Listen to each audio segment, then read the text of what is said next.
It's the real news. I'm Aaron Mate. President Donald Trump has given Defense Secretary James Mattis the authority to increase troop levels in Afghanistan. Mattis is believed to support sending at least a few thousand more soldiers. The Taliban control close to half of Afghanistan and continue to gain ground in the longest ever U.S. war. Joining me to discuss is Stephen Miles, Director of Win Without War. Stephen, welcome. Glad to be here. Let me start by playing for you the comments of Secretary of Defense James Mattis when he was speaking to John McCain, Senator John McCain, at a hearing this week. First conversation that you and I had was about a strategy for Afghanistan. We're now 6 months into this administration. We still haven't got a strategy for Afghanistan. It makes it hard for us to support you when we don't have a strategy. We know what the strategy was for the last 8 years. Don't lose. When can we expect the Congress of the United States to get a strategy for Afghanistan that is a departure from the last 8 years, which is don't lose?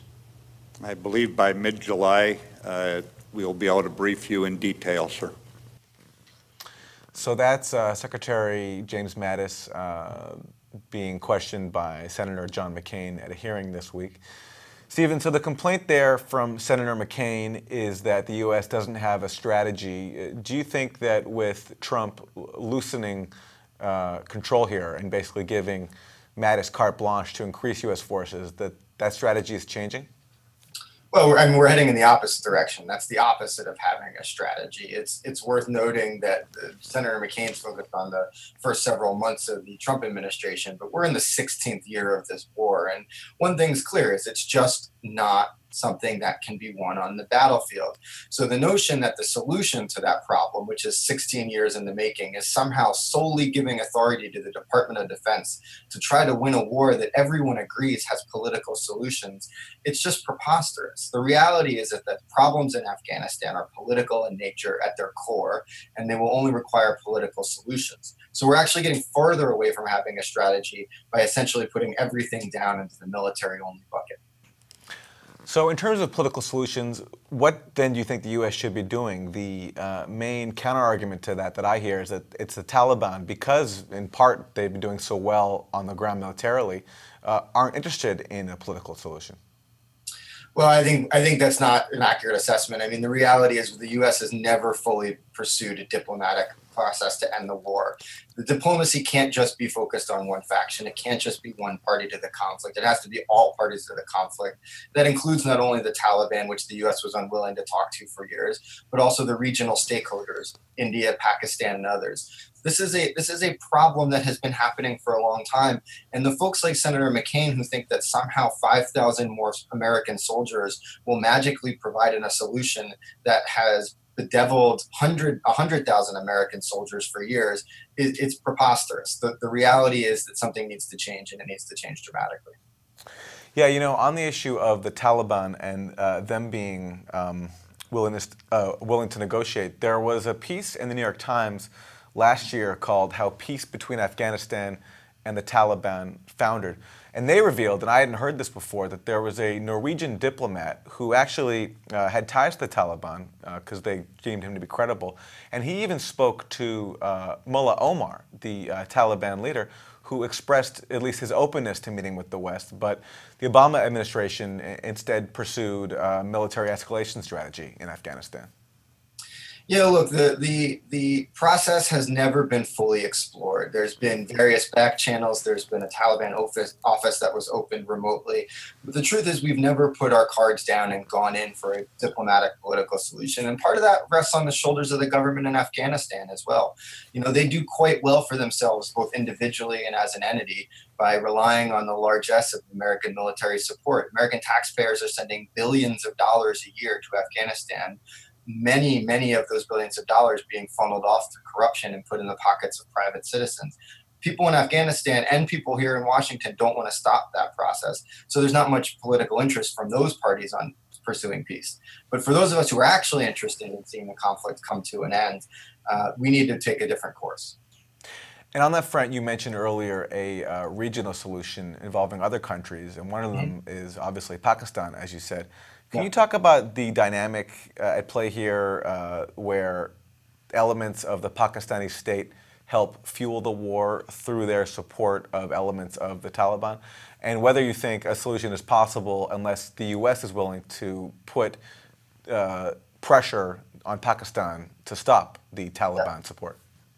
Yeah, I mean, one thing we have to break ourselves of is this notion that it's simple and that there's a handful of actors and we just have to understand those actors and their interests. There is a myriad of players here. There's different factions within the Taliban. The Pakistani Taliban differ from the Afghan Taliban. There's various factions within both of those. There's other militant groups at work here as well. Various militants in Afghanistan have started to call themselves ISIS and affiliated with them. There's a host of key players at play, and we should be honest with ourselves. This is not a case of good guys versus bad guys, and the complexity here from a political perspective is deep. You know, Pakistan has concerns about India and Indian interests in Afghanistan. India has concerns about Chinese interests in Afghanistan, and America has concerns about all of the above. So no one's going to say it's going to be easy, but after 16 years of war, it's really time to stop thinking and deluding ourselves that we just are going to solve this with a few thousand more American soldiers. Okay, and on the point of this not being black and white, what is the answer to someone from Afghanistan who says, I don't want to go back to living under Taliban rule, and so we cannot have peace with them? They do actually have to be militarily defeated. Sure. The situation is complex, just as you see in Iraq and Syria. The solutions that are going to be sustainable are going to be something that comes from the Afghan people themselves. And unless and until there is a political process by which Afghans feel invested, in which Afghans feel like they can politically express their differences, and address grievances through a political system, we're going to see a situation that's ripe for conflict. You know, if you were an Afghan, you'd be sitting there, and this conflict would not have started in 2001 when the Americans came. This conflict has been going on for a very long time in Afghanistan. We're now in its fourth decade. So it's going to be hard for them to find a political solution. But the Americans should be helping that process. We should be pushing parties to end corruption, end the type of warfare and strong men and militia support that fuels these conflicts, and building political processes and supporting through the international community building of political institutions that can resolve them. But until we do that, and unless we do that, we're not going to see any solution to this problem. Finally, Stephen, can you talk about what impact all this is having on the Afghan people? A few weeks ago, we had one of the worst bombings to date of the 16-year war with that massive bombing in Kabul. Last year, the UN said, I believe, was the worst year for Afghan civilians so far in terms of killings and injuries. The toll right now on Afghan civilian population. Yeah, it's an immense toll. It really is quite devastating. Again, this is several decades of conflict now for the people of Afghanistan. And by most measures, people there are ready for solutions. They're ready for a different path forward. The problems that we've seen in the recent uptick in violence and chaos is one of the reasons we've seen Afghan refugees on the rise, the movement of people to try to find safe passage elsewhere. But this is not a problem that is simply limited to the Afghan parties fighting with themselves. We are playing out larger conflicts, and others like Pakistan, as we mentioned earlier, we're playing out proxy wars on Afghan terrain. We need to stop doing that. We need to bring not only all the Afghan parties together to try to find solutions, but all the regional parties together with a robust and full diplomatic solution.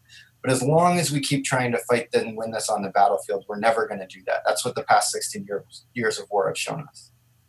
Stephen Miles, Director of Win Without War. Stephen, thank you.